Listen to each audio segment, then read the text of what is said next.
Hello and welcome বন্ধুরা, welcome to the new episode of this channel. আজ তিনটে update দেবো। প্রথমেই শাহরুখ খানকে নিয়ে একটা বড় আপডেট দেবো, সেটা হচ্ছে পশ্চিম বাংলায় আপনারা জানেন যে হিন্দি ছবি এবং দক্ষিণী ছবি কিন্তু দুর্দান্ত ব্যবসা করে, এবং গত কয়েক বছর ধরে আমরা যে সিনেমাগুলো দেখছি, সেটা কেজিএফ হোক বা বাহুবলী হোক বা RRR হোক বা এই জাতীয় যে ছবিগুলো রয়েছে, পাঠান, জওয়ান, বাহুবলী, এই জাতীয় যে ছবিগুলো রয়েছে, এগুলো কিন্তু দারুণ দারুণ ব্যবসা দিয়েছে আমাদের এখানে, এবং রেকর্ড সংখ্যা ব্যবসা দিয়েছে। আগে একটা সময় ছিল যখন বাংলা ছবি হিন্দি ছবির সাথে ব্যবসায় কম্পিটিশন করতো, পাগলু শত্রু এই সময়টা, কিন্তু তারপর থেকে কিন্তু ব্যাপারটা অনেকটা ফিকে হয়ে গেছে। এখন কিন্তু হিন্দি ছবি রেকর্ড বিজনেস করছে পশ্চিমবঙ্গ থেকে, দক্ষিণী ছবিও রেকর্ড বিজনেস করছে পশ্চিমবঙ্গ থেকে। সব ছবি নয়, কিছু ছবি, কিন্তু বাংলা ছবি কিন্তু তার ধারে কাছে যেতে পারছে না।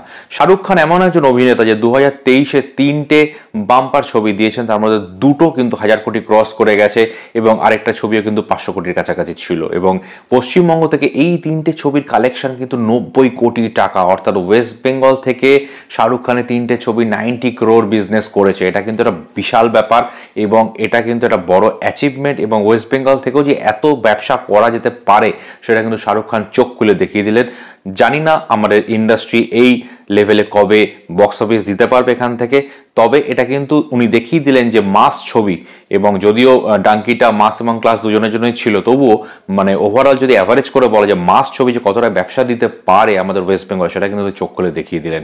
নেক্সট আপডেট, সেটা হচ্ছে বাংলাদেশের সুপারস্টার শাকিব খান এবং আরশাদ আদনান, যিনি এর আগে প্রিয়তমা প্রডিউস করেছেন, এখন রাজকুমার প্রডিউস করছেন। যদিও অন্যান্য প্রডিউসারও রয়েছেন, তবে তার নামটাই মেনলি আসে। এই দুজনের আরেকটা ছবি কিন্তু আসতে চলেছে, মানে ঘোষণা আসতে চলেছে, প্ল্যানিং চলছে।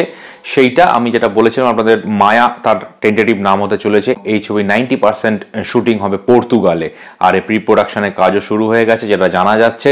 এবং এই ছবিতে ইদিকা পাল ছাড়াও আরেকজন নায়িকা থাকবে।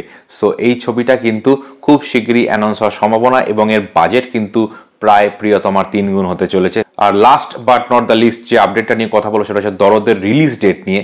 সেটা হচ্ছে দরদের রিলিজ ডেট নিয়ে কিন্তু এখনো কোনো কনফার্মেশন মেকার্সের তরফ থেকে আসেনি।